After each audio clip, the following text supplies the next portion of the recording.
Assalamualaikum warahmatullahi wabarakatuh. Perkenalkan, saya Kumala Dewi Atmojo, NIM 2419069 dari kelas Riau 3. Berikut materi manajemen PAUD. Yang pertama, manajemen penyelenggaraan PAUD. 2. Manajemen kurikulum PAUD.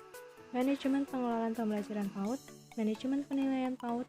Manajemen peserta didik PAUD, manajemen tenaga pendidik dan kependidikan PAUD, manajemen sarana dan prasarana PAUD, manajemen desain lingkungan PAUD, manajemen keuangan PAUD, manajemen hubungan masyarakat PAUD, dan yang terakhir ada manajemen pengawasan supervisi PAUD.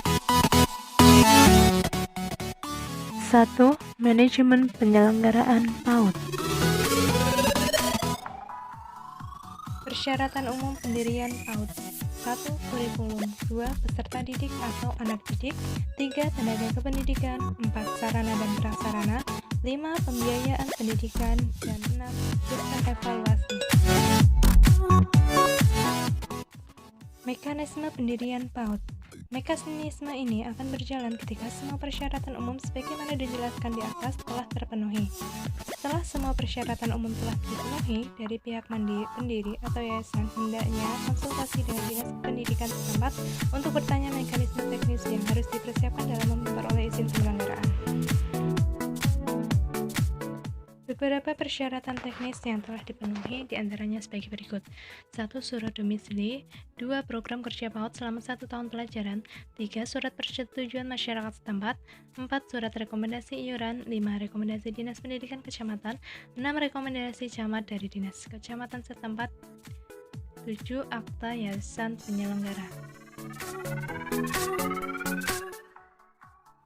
Tujuan dari penyelenggaraan PAUD TK atau RA: membangun landasan bagi berkembangnya potensi anak, mengembangkan potensi kecerdasan spiritual, membantu anak mengembangkan potensi dalam psikis dan fisik.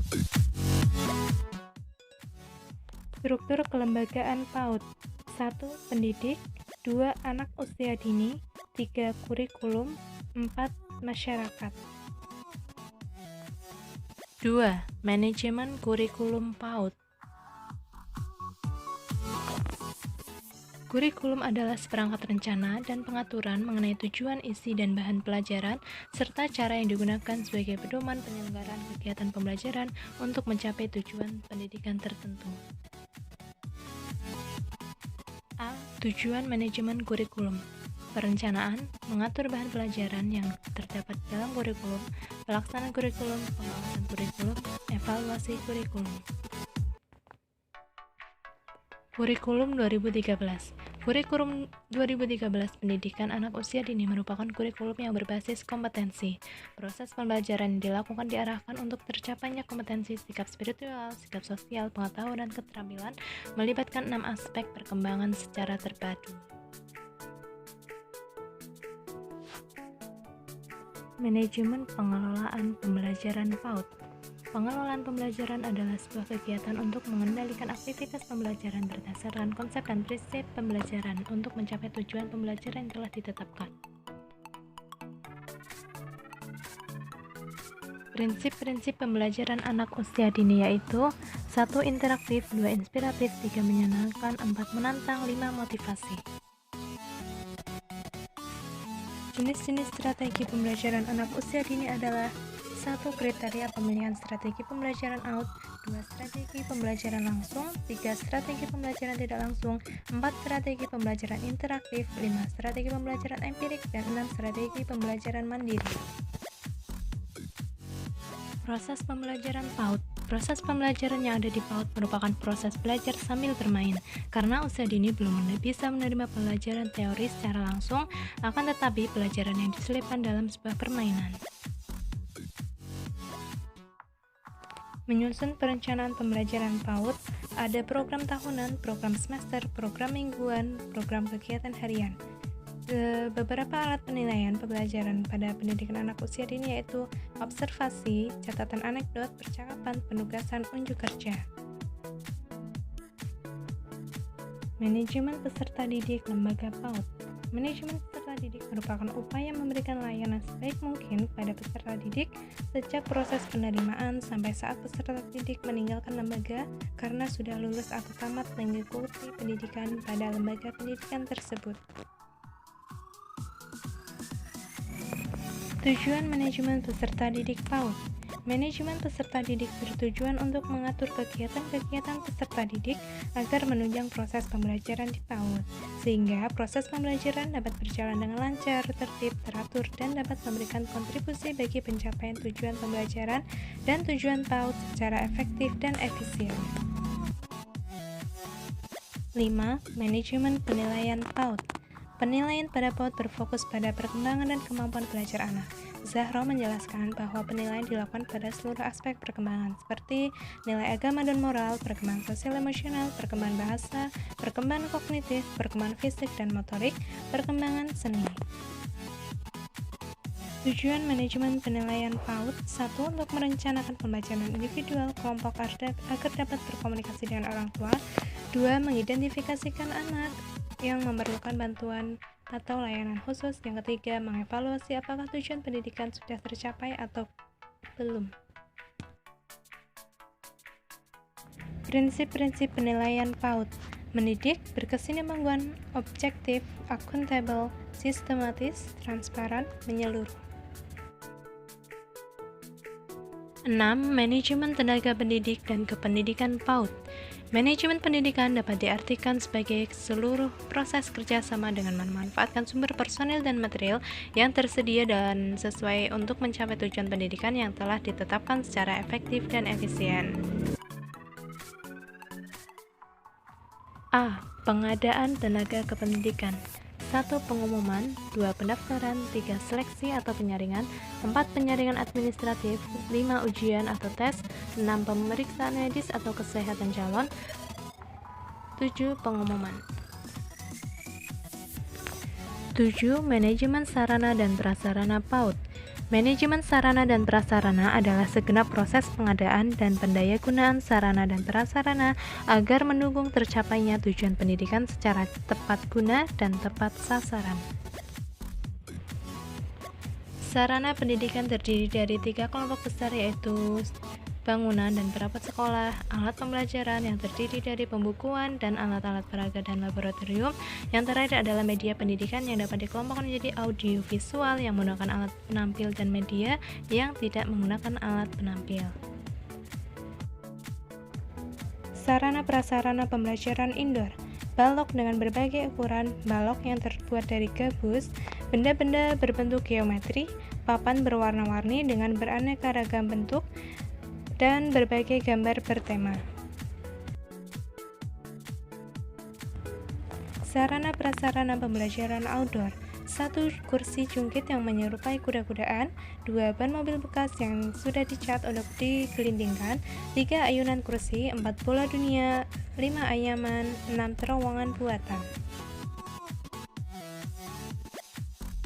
Penilaian alat atau media dalam kegiatan sarana dan prasarana sebagai berikut. A. Berguna. 2. Mudah digunakan. 3. Bagus. 4. Aman, tidak menimbulkan bahaya. 8. Manajemen desain lingkungan PAUD.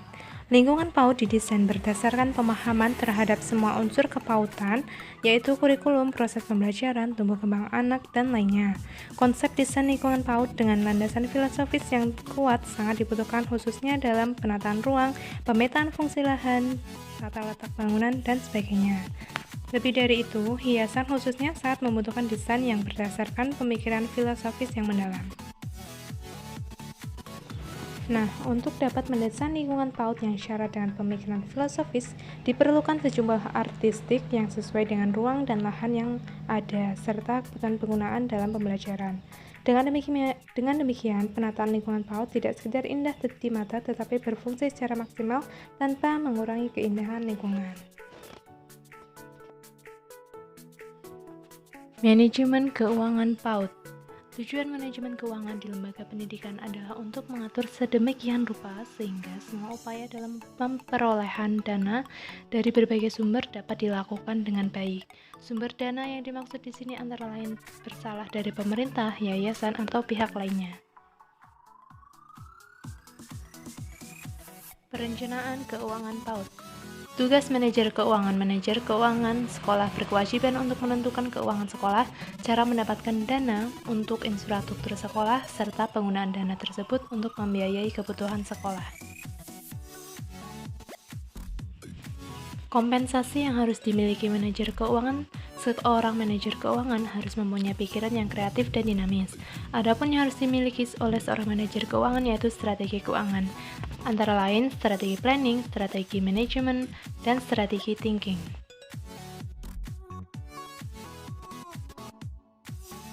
Penyusunan RAPBS. Rencana Anggaran Pendapatan dan Belanja Sekolah atau RAPBS harus didasarkan pada rencana pengembangan sekolah dan merupakan bagian dari rencana operasional tahunan.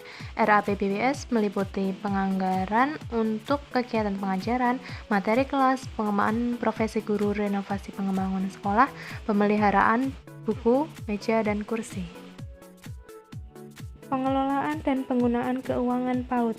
Perencanaan memerlukan beberapa pertimbangan antara lain, dari mana sumber biaya diperoleh, untuk kegiatan apa saja biaya digunakan, siapa yang dilibatkan dalam perencanaan, dan kapan perencanaan dibuat. Sedangkan pelaksanaan merupakan penjabaran operasional dalam bentuk kegiatan pendidikan sebagai implementasi dari perencanaan. 10. Manajemen hubungan masyarakat PAUD. Manajemen masyarakat merupakan sebuah jalinan komunikasi yang dibangun oleh lembaga pendidikan dengan masyarakat dalam upaya saling memberikan dukungan dalam menjalankan kegiatan pendidikan yang bermutu guna diberikan kepada serta didik. Manajemen humas di sekolah mencakup dari segi perencanaan, pelaksanaan, evaluasi, dan usaha-usaha penceritaan sekolah. Tujuan manajemen hubungan masyarakat. Tujuan umum dari program humas adalah untuk menciptakan hubungan harmonis antara lembaga pendidikan yang diwakilinya dengan masyarakat atau stakeholder, agar tujuan yang diharapkan dapat terwujud, terutama terciptanya citra positif, kemauan yang baik, yang saling menghargai, saling toleransi antara kedua belah pihak yang terkait.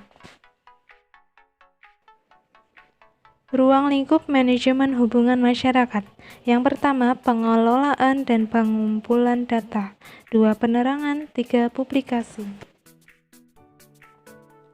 Hubungan kerja humas dan masyarakat itu dapat digolongkan menjadi 3 jenis, yaitu hubungan edukatif, hubungan kultural, dan hubungan institusional. 11. Manajemen pengawasan atau supervisi PAUD. Supervisi merupakan pengawasan terhadap kegiatan akademik yang berupa proses belajar mengajar, pengawasan terhadap guru dalam mengajar, pengawasan terhadap situasi yang menyebabkannya aktivitas dilakukan dengan mengidentifikasi kelemahan-kelemahan pembelajaran untuk diperbaiki, apa yang menjadi penyebabnya, dan mengapa guru tidak berhasil melaksanakan tugasnya dengan baik. Berdasarkan hal tersebut, kemudian diadakan perbaikan dalam bentuk pembinaan. Ruang lingkup supervisi. 1. Unsur personal, yaitu kepala sekolah, pegawai, tata usaha, guru, siswa. 2. Unsur material. 3. Unsur operasional. Teknik-teknik supervise yang bersifat kelompok. 1. Pertemuan orientasi. 2. Rapat guru. 3. Studi kelompok antar guru. Fungsi supervisi pendidikan. A. Mengkoordinir semua usaha sekolah. B. Memperlengkap kepemimpinan sekolah. C. Memperluas pengalaman guru. D. Menstimulasi usaha yang kreatif. E. Memberi fasilitas dan penilaian terus-menerus. F. Menganalisis situasi belajar mengajar. G. Memberikan pengetahuan dan keterampilan. H. Memberi wawasan yang luas dan terintegrasi dalam merumuskan tujuan-tujuan pendidikan. Sekian dari saya, mohon maaf apabila ada kesalahan kata. Wassalamualaikum warahmatullahi wabarakatuh.